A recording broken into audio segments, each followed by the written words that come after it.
Welcome back clean news. चलिए देखते हैं उत्तर प्रदेश की 25 फटाफट बड़ी खबरें। इससे पहले आप यूपी के किस जिले से न्यूज को देख रहे हैं हमें कमेंट बॉक्स में जरूर बताएं।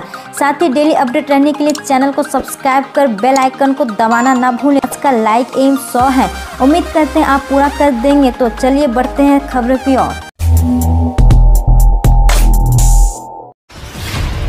पंचायत चुनाव आरक्षण पर हाईकोर्ट ने बदला योगी सरकार का फैसला। उत्तर प्रदेश में पंचायत चुनाव के लिए योगी आदित्यनाथ सरकार की आरक्षण व्यवस्था को इलाहाबाद हाईकोर्ट ने बदल दिया। योगी सरकार ने पहले ही अखिलेश यादव सरकार के फैसले को पलटते हुए 1995 के आधार पर सीटों के आवंटन के लिए आरक्षण की व्यवस्था लागू करने का फैसला किया था। इसे लेकर हाईकोर्ट में याचिका दाखिल की गई थी, जिस पर फैसला देते हुए सोमवार को हाईकोर्ट ने साल 2015 को आधार बनाकर आरक्षण प्रणाली लागू करने का निर्देश दिया है। यूपी में 15,198 टीजीटी पीजीटी शिक्षकों की भर्ती, जाने किस विषय में है कितनी सीटें। उत्तर प्रदेश माध्यमिक शिक्षा सेवा चयन बोर्ड ने टीजीटी पीजीटी शिक्षकों की भर्ती के लिए आवेदन प्रक्रिया फिर से शुरू कर दी। टीजीटी में गणित के लिए सबसे अधिक 1989 सीटें, जबकि पीजीटी में सबसे अधिक हिंदी में 410 सीटें हैं। शिवपाल यादव ने दिए सपा से गठबंधन के संकेत का। अब बात करें अखिलेश। आगामी विधानसभा चुनाव से पहले यूपी में सभी राजनीतिक दल रणनीति बनने में जुटे हैं। उधर प्रगतिशील समाजवादी पार्टी अध्यक्ष शिवपाल यादव ने चुनाव को लेकर सपा के साथ गठबंधन के संकेत दिए। दरअसल शिवपाल एटा में एक शादी समारोह में पहुंचे थे। इस दौरान सर्किट हाउस में पत्रकारों के साथ बात करते हुए उन्होंने अखिलेश यादव से तालमेल के संकेत दिए। सपा से गठबंधन को पूछ गए सवाल का जवाब देते हुए कहा कि हमने तो कहा है, अब वो बात करें। बलरामपुर की जनसभा में बोले ओबीसी। यूपी में 6,500 मुठभेड़, इसमें 37% मुसलमान। उत्तर प्रदेश के कानून का नहीं बल्कि बंदूक का शासन चल रहा। मुठभेड़ के नाम पर मुस्लिमों और मजलूमों को निशाना बनाया जा रहा। मुस्लिम, दलित और पिछड़ा मिलकर देश की तकदीर बदल सकते हैं। 2022 में उत्तर प्रदेश में ओम प्रकाश राजभर को मुख्यमंत्री बनाने का लक्ष्य है। यह बात रविवार को AIMIM के राष्ट्रीय अध्यक्ष असदुद्दीन ओवैसी ने एक जनसभा में कही। यूपी के बिजली उपभोक्ताओं को योगी सरकार ने दी बड़ी छूट, ऐसे उठाएं लाभ। उत्तर प्रदेश की योगी सरकार ने प्रदेश के बिजली उपभोक्ताओं को बड़ी छूट दी है। सरकार ने एकमुश्त समाधान योजना की अंतिम रजिस्ट्रेशन की तिथि बढ़ा दी है। यूपी के ऊर्जा मंत्री श्रीकांत शर्मा ने ऐलान किया कि अब 31 मार्च तक एकमुश्त समाधान योजना का रजिस्ट्रेशन होगा। बता दें कि कोरोना संकट के चलते उपभोक्ताओं को यह छूट दी जा रही है। एकमुश्त समाधान योजना में 100% सरचार्ज की छूट मिलेगी। घरेलू एवं निजी नलकूप के लिए एकमुश्त समाधान योजना लागू की गई है। सरकार का विधानसभा में खुलासा। पीएम किसान योजना के 1,70,596 किसानों को भेजा गया नोटिस। 9,960 ने ही लौटाई राशि। मध्य प्रदेश में विधानसभा किसान सम्मान निधि योजना के नाम पर फर्जीवाड़े का खुलासा हुआ। विधानसभा के बजट सीजन में इसको लेकर कांग्रेस विधायक हर्ष यादव ने सवाल किया कि जनवरी 2021 की स्थिति में प्रदेश के अलग अलग जिलों में कितने किसानों अपात्र मानकर प्रधानमंत्री किसान सम्मान निधि योजना के अंतर्गत नोटिस दी गई है। साथ ही उससे राशि वापस जमा लेने के लिए भी कहा गया। पश्चिमी यूपी के कुछ इलाकों में बारिश की संभावना। 18 से 20 मार्च तक पूरे प्रदेश में बदलेगा मौसम। मौसम विभाग के अनुमान के मुताबिक पश्चिमी यूपी और बुंदेलखंड में मौसम का मिजाज बदलता जा रहा है। बुंदेलखंड के कुछ इलाकों में सुबह सुबह बारिश हुई है।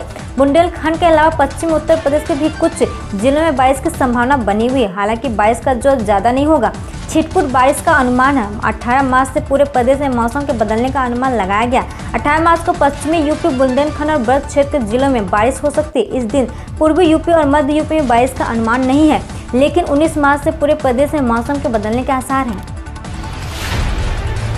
लखनऊ विश्वविद्यालय और क्षेत्रीय सेवा योजना कार्यालय के सहयोग से होने वाले मेगा जॉब फेयर के लिए ऑनलाइन पंजीकरण के लिए सोमवार को पोर्टल खोल दिया गया। जो छात्र छात्रा इस रोजगार मेले में प्रतिभाग करना चाहते हैं उन्हें सेवा योजना विभाग की वेबसाइट www.sevayojan.up.nic.in पर अपना रजिस्ट्रेशन जॉब सीकर के तहत करवा लें। इसी आधार पर उन्हें प्रतिभाग करने का मौका दिया जाएगा। यूपी सरकार इको टूरिज्म के माध्यम से पर्यटन को दे रही बढ़ावा। उत्तर प्रदेश भारतीय संस्कृति को समेटे हुए टूरिज्म का बड़ा केंद्र है। यहाँ परंपरा से लेकर पौराणिकता की झलक देखने को मिलती है। उत्तर प्रदेश में पर्यटन की अपार संभावना है। इसी को दृष्टिगत देखते हुए उत्तर प्रदेश के मुख्यमंत्री योगी आदित्यनाथ जी ने उत्तर प्रदेश पर्यटन नीति घोषित किया। प्रदेश में इको टूरिज्म को बढ़ावा दिया जाए। इसके तहत प्राकृतिक एवं वन क्षेत्र में मौजूद रमणीक स्थलों एवं वन पर्यटन विभाग मिलकर ग्रामीण पर्यटन की दृष्टि से संबंधित क्षेत्रों का विकास किया जा रहा है। बेरोजगारों को झटका, 3 साल बाद भर्ती विज्ञापन रद्द, आवेदकों का शुल्क फंसा। लोहिया संस्थान प्रशासन ने 3 साल नौकरी की आस में बैठे 21,000 से ज्यादा आवेदकों को तगड़ा झटका दिया। संस्थान प्रशासन ने 3 साल पहले निकाले गए विज्ञापन को रद्द कर दिया। वहीं संस्थान प्रशासन ने बेरोजगारों से जमा कराए गए शुल्क वापसी पर कोई फैसला नहीं किया है। बेरोजगारों को लाखों रुपए संस्थान दबाए बैठा है। रेलवे स्टेशन पर यात्रियों की भीड़ को कंट्रोल करने के लिए बैरिकेड्स लगाए गए। इतना ही नहीं, इस बैरिकेड्स के माध्यम से नई व्यवस्था प्रारंभ करते हुए यात्रियों को आने जाने के लिए अलग अलग गेट का इस्तेमाल करना पड़ेगा। इन संबंध में वरिष्ठ मंडल वाणिज्य प्रबंधक विश्व रंजन ने बताया कि जबलपुर स्टेशन के प्लेटफॉर्म नंबर 1 और 6 में प्रवेश करने के लिए एक गेट से एवं बाहर निकलने के लिए दूसरे गेट का उपयोग यात्रियों को करने मिलेंगे। 31 मार्च तक अपने पैन को आधार से कर ले लिंक, वरना रद्द हो जाएगा आपका पैन कार्ड। अगर आपने भी अपने पैन कार्ड को आधार से अब तक लिंक नहीं करवाया है तो आपके लिए मुश्किल बढ़ सकती है। आधार को पैन से लिंक करने की अंतिम तारीख नजदीक आ रही है। 31 मार्च 2021 से पहले आपको अपने पैन कार्ड को आधार से लिंक करना अनिवार्य है। पैन को आधार से लिंक करने की अंतिम तारीख 31 मार्च है। अगर आपने ऐसा नहीं करते हैं तो आपको परेशानी का सामना करना पड़ सकता है। आपके टैक्स संबंधित काम 31 मार्च 2021 से पहले पूरे हो जाने चाहिए। राजद्रोह कानून में संशोधन के लिए अमित शाह ने राज्यों से सुझाव मांगे। सरकार ने लोकसभा में बताया, सरकार ने मंगलवार को संसद में कहा कि हमने राजद्रोह कानून में संशोधन के लिए राज्यों से सुझाव मांगे। इसके लिए एक कमेटी का गठन किया गया। कमेटी की रिपोर्ट आने पर संसद में चर्चा की जाएगी।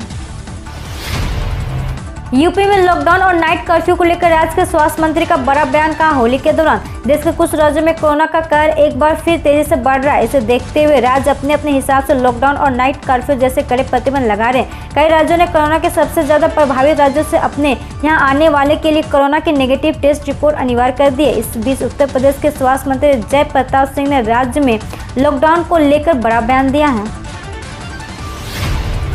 मातृ वंदना रजिस्ट्रेशन में अलीगढ़ चैम का यूपी ने बनाया कीर्तिमान। पहली बार गर्भवती होने वाली महिलाओं की बेहतर स्वास्थ्य देखभाल और समुचित पोषण के उद्देश्य से जनवरी 2017 में पूरे देश में शुरू हुई प्रधानमंत्री मातृ वंदना योजना में उत्तर प्रदेश ने कीर्तिमान स्थापित किया। 4 साल में 1 करोड़ से अधिक महिलाओं का पंजीकरण करने वाला उत्तर प्रदेश पहला राज्य बन गया। अलीगढ़ में ही करीब 65,000 महिलाओं ने लाभ उठाया। यह उपलब्धि शुक्रवार को हासिल हुई। पीएम मोदी के मुख्य सलाहकार पीके सिन्हा का इस्तीफा, निजी कारणों का हवाला दिया। पीएम नरेंद्र मोदी के मुख्य सलाहकार पीके सिन्हा ने अपने पद से इस्तीफा दे दिया। पीके सिन्हा ने इस्तीफे के पीछे निजी कारणों का हवाला दिया। नृपेंद्र मिश्रा के इस्तीफे के बाद 2019 से यह जिम्मेदारी संभाल रहे थे। बताया जा रहा है कि सोमवार को ही पीके सिन्हा ने अपने पद से इस्तीफा दे दिया था। अयोध्या से बड़ी खबर, 3,000 करोड़ का चंदा मिला, ऑडिट तो जारी, बढ़ सकती है रकम। राम मंदिर निर्माण के लिए चलाए गए निधि संपन्न अभियान में चंदे की रकम 3,000 करोड़ के पार चली गई है। उस पर भी अभी तक आंकड़ा रुक नहीं रहा है। श्री राम जन्मभूमि तीर्थ क्षेत्र ट्रस्ट के अनुसार देश भर में चलाए गए इस अभियान को लेकर प्रत्येक जिले में ऑडिट करने के लिए एक्सपर्ट लगाए गए हैं। 25 मार्च से रोजाना चलेगी रोडवेज की 500 बस से होली की छुट्टियों में धार्मिक स्थलों के लिए स्पेशल ट्रेन। होली त्योहार पर यात्रियों की सुविधा को ध्यान में रखते हुए परिवहन निगम 25 मार्च से रोजाना 500 बसों का संचालन करेगा। यह बस लखनऊ, गोरखपुर, कानपुर सहित प्रदेश के अन्य जिलों के लिए चलाई जाएगी। परिवहन निगम के क्षेत्रीय प्रबंधक मनोज कुमार पुंडीर के अनुसार 500 बसों की व्यवस्था की है, जो कि 25 मार्च से रोजाना 4 अप्रैल तक अलग अलग रूटों पर चलेगी। लखनऊ, कानपुर, फर्रुखाबाद, रुपेडिया, गोरखपुर रूट पर 10-10 बसें रोजाना चलेगी। इसी तरह मथुरा डिपो की 82, ताज डिपो की 91, फाउंड्री नगर की 85 और बाढ़ की 47 बसों को अलग अलग रूट बांटे गए हैं। त्रिस्तरीय पंचायत चुनाव की डाटा एंट्री में गड़बड़ी पर कर्मचारियों को सेवा समाप्ति का नोटिस। त्रिस्तरीय पंचायत चुनाव की तैयारियों की फीडिंग में गड़बड़ी सामने आने लगी। डाटा फीडिंग में गड़बड़ी सामने आने पर मुख्य विकास अधिकारी ने खंड शिक्षा अधिकारी का मार्च माह का वेतन रुकते हुए लापरवाही करने वाले कर्मचारियों को सेवा समाप्ति का नोटिस थमा दिया और उसके खिलाफ FIR के आदेश भी दिए हैं। नीता अंबानी ने अडानी और कई अन्य प्रमुख कंपनियों से जुड़ी हस्तियां पढ़ाएगी। BHU में छात्र ने किया विरोध। देश के अग्रिम केंद्रों में से एक बनारस हिंदू विश्वविद्यालय के महिला अध्ययन केंद्र में महिला सशक्तिकरण संबंधित कई शोध कराए जाते हैं। अब महिला सशक्तिकरण के क्षेत्र में काम करने वाले महिलाओं को इस केंद्र से जोड़ने की दिशा में कदम आगे बढ़ाया जा रहा है। इससे रिलायंस इंडस्ट्री के कार्यकारी निदेशक और रिलायंस फाउंडेशन के अध्यक्ष नीता अंबानी के काशी हिंदू विश्वविद्यालय में महिला अध्ययन का पाठ पढ़ाने की चर्चाओं के बीच अब स्टील किंग लक्ष्मी मित्तल की पत्नी उषा मित्तल और गौतम अडानी की पत्नी प्रीति अडानी का नाम भी सामने आया है। अब ताजमहल का दीदार होगा और भी महंगा, जल्द इतने बढ़ाए जाएंगे टिकट के दाम। आगरा की शान माने जाने वाले ताजमहल पूरी दुनिया में अपनी खूबसूरत के लिए जाना जाता है। इसके दीदार के लिए पूरी दुनिया से लोग आते हैं और उसकी खूबसूरती को देखते रह जाते हैं। लेकिन अब ताजमहल के दीदार के लिए आपको अपनी जेब थोड़ी और ज़्यादा ढीली करनी पड़ सकती है। दरअसल आगरा विकास प्राधिकरण ने अब ताजमहल के टिकट के दर को बढ़ाने का प्रस्ताव शासन को भेज दिया। जहां अभी तक ताजमहल को देखने के लिए भारतीय पर्यटकों को 250 रुपये और विदेशी पर्यटकों को 1300 रुपये चुकाने पड़ते थे, लेकिन अब आने वाले समय में टिकट के मूल्य को और बढ़ाया जा सकता है। इनकम टैक्स के दायरे में नहीं आते तो भी फाइल करें ITR, नहीं तो कटेगा दोगुना TDS। आज से ठीक 15 दिन बाद यानी 1 अप्रैल से नया वित्त वर्ष शुरू होते ही आयकर से जुड़े 5 नियम बदल जाएंगे। ऐसे लोग जो इनकम टैक्स के दायरे में नहीं आते और रिटर्न फाइल नहीं करते उनसे दोगुना टैक्स डिडक्टेड एक्ट सोर्स वसूला जाएगा। ज़्यादा EPF कंट्रीब्यूशन पर भी अब टैक्स लगेगा। इसके अलावा इनकम टैक्स रिटर्न फाइल करना और आसान हो जाएगा। मई में शुरू होंगे UP TET परीक्षा के लिए रजिस्ट्रेशन। इस तारीख को होंगे एग्जाम। उत्तर प्रदेश शिक्षा पात्रता परीक्षा के तारीखों का ऐलान हो चुका। लंबे समय से उम्मीदवार परीक्षा की तारीखों का इंतजार कर रहे थे। राज्य प्राधिकरण द्वारा जारी की गई आधिकारिक अधिसूचना के अनुसार परीक्षा 25 जुलाई 2021 को आयोजित की जाएगी। UP TET परीक्षा 2021 के लिए ऑनलाइन आवेदन 18 मई से आधिकारिक वेबसाइट updelete.government.in पर शुरू होंगे। आवेदन जमा करने की आखिरी तारीख 1 जून 2021 है। लाखों कर्मचारी पेंशनर्स के लिए जरूरी खबर। पेंशन बढ़ाने पर सरकार ने दिया यह जवाब। देश के लाखों कर्मचारियों और पेंशनर्स के लिए एक जरूरी खबर है। यह सूचना PM खाते में मिलने वाली पेंशन राशि को लेकर है, इसलिए सरकारी एवं प्राइवेट सभी कर्मचारी इससे प्रभावित होंगे। लंबे समय से EPF पेंशन को लेकर कसमकस की स्थिति बनी हुई है। यह मामला सुप्रीम कोर्ट में भी चल रहा है, लेकिन कोई निर्णय नहीं निकल पा रहा। दूसरी तरफ अब सरकार ने इस पर अपना रुख साफ एवं स्पष्ट कर दिया। केंद्र सरकार ने मंगलवार को कर्मचारी भविष्य निधि संगठन के कर्मचारी पेंशन योजना में होने वाले बदलाव की जानकारी दी। यूपी सरकार का सख्त निर्देश, नगरीय निकायों में सेवानिवृत्त कर्मियों की पेंशन लटकी तो होगी कड़ी कार्रवाई। उत्तर प्रदेश के नगरीय निकायों में सेवानिवृत्त कर्मचारियों की पेंशन और पारिवारिक पेंशन समय पर स्वीकृत न होने पर इलाहाबाद हाईकोर्ट के आदेश पर नगर विकास विभाग ने सोमवार को विस्तृत दिशा निर्देश जारी कर दिए। नगर पालिका और नगर पंचायतों में केंद्रीय सेवा के सेवानिवृत्त कर्मचारियों को उनके देयों के भुगतान और पेंशन स्वीकृति करने में विलंब हुआ तो दोषी अधिकारियों और कर्मचारियों के खिलाफ कड़ी कार्रवाई की जाएगी। हम रोज ऐसे ही न्यूज लाते रहेंगे, तो यदि आपने अभी तक क्लीन न्यूज को सब्सक्राइब नहीं किया है तो पहले फटाफट सब्सक्राइब कर लें, साथ ही बेल आइकन को दबा दें ताकि कोई अपडेट मिस ना हो।